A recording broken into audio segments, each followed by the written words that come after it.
Hi, I'm Pastor Kurt, and this is your 5-minute Bible study. Today, we're going to be looking at Luke chapter 10, verses 25 through 37.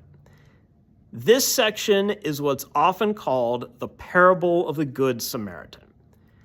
Now, this parable has become part of our cultural lexicon. That phrase, Good Samaritan, has become a compliment. Like, oh, you're such a good Samaritan. You help people out when they're in need. But even though today that phrase is a compliment, back then it would have been an oxymoron. It wouldn't have made sense. The words good and Samaritan would not have gone together. Why? Well, the Samaritans were people who said that they worshiped the same God as the Jews, but they were descendants of people who were of mixed marriages, people of Jewish descent and people of descent of those who exiled them. So this is going way back when. So basically, they're mudbloods, to use a term from Harry Potter. They're mixed race. In a way, this is a race conflict here between Samaritans and Jews. And they basically just didn't get along with each other because they didn't see themselves to be related to one another. So this story begins with this lawyer, this guy who knows the Jewish law. Today we might say biblical scholar, not like a lawyer in a courtroom. This biblical scholar comes up to Jesus and says, who's my neighbor? He asks him this question about neighbor, and so Jesus tells him. But he doesn't come right out and tell him. He tells him this story. He talks about this guy who was going down this road who got beaten up and left half dead by the side of the road. Then this priest walked by, and this Levite walked by, and then the expectation was that he would have said, then this Israelite stopped by to help.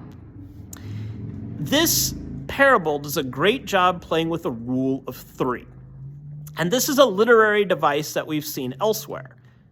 A good example is the Goldilocks story, right? You know that story.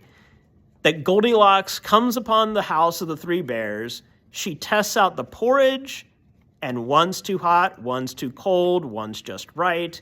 She tries out the beds, one's too hard, one's too soft, one's just right.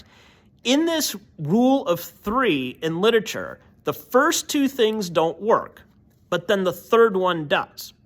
And the third one is different than the first two. Well, when Jesus is telling this story, there was this expectation that he would have said priest, Levite, and Israelite. Israelite being the common person. The expectation was that this was going to put the everyday listener in the role of the hero. Well, Jesus doesn't do that. He subverts that expectation by using a Samaritan instead.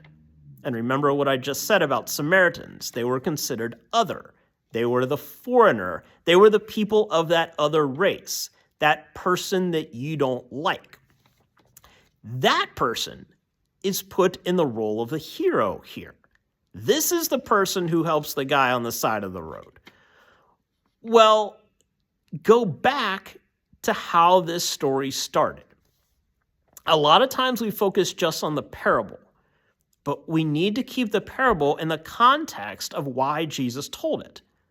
He was telling it to this lawyer, this biblical scholar, who is asking a question about neighbors. Namely, who is my neighbor? At the end of the parable, Jesus asks this lawyer, who is a neighbor to the man who fell into the hands of robbers? The lawyer says, the one who helped him. Notice he couldn't even come out and say the Samaritan. He's just like, well, the one who helped him out is the neighbor. Jesus does something really clever here. The initial question that prompted this parable was, who is my neighbor? At the end, Jesus says, who is the neighbor to the guy who got beaten up and left in the ditch? Jesus wants this biblical scholar to see himself in the role of the guy in the ditch. A lot of times when we hear this parable, we hear it as go out and be like the Samaritan and be nice to people. Okay, sure, that's fine. Yes, go be nice to people. But the twist here is realize that you're the guy in the ditch. Your neighbor is the unexpected person who comes over to help you. Would you be willing to accept help from that person who you don't like? I'm sure that you can think of somebody you don't like. How would you react if that person came to help you in your time of need? It would be a little weird, wouldn't it? Yes, we are called to serve our neighbor, whoever they are, whether we like them or don't like them, whatever. We are called to serve them, just like this Samaritan.